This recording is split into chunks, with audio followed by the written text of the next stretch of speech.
ดีไอ้น้องปี4 ปีเนาะมื้อนี้น้องจะมีรุ่นใหม่มาแนะนำเด้อนี่เป็นสุหานเด้อตัวตักฟักกอนโดเนาะกอนโดยาวอยู่ข้างบนอันนี้จะเป็นชุดใหม่เนาะเจ้าบ้ามาแนะนำเป็นชุดC2เนาะนี่C2มาใหม่ๆเลยสปริงคอนปรับอยู่ข้างๆนี้นะปรับขึ้นนะปรับตัวล็อกไกเนาะล็อกไกอยู่ข้างๆนี้เลยมันจะบ่ได้หมุน2 ทางเนาะหมุนทางเดียวงามเพิ่งออกมาจากห้องงานเลยนะC2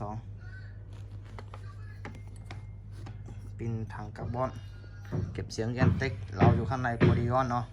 เรา16แบนโมบิอาคลิปมือยางท้ายเนาะใหญ่พับได้เด้อไอ้น้องสนใจก็ทักมาหาเด้อสปริงปรับบนหัว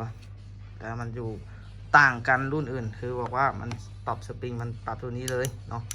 รุ่นอื่นจังหักก่อนนี้จังมีปรับสปริงเนาะปรับสปริงรุ่นอื่นจะหักมาจังอยู่ที่นี่เนาะนี่มีน็อตนี่เนาะแต่ว่า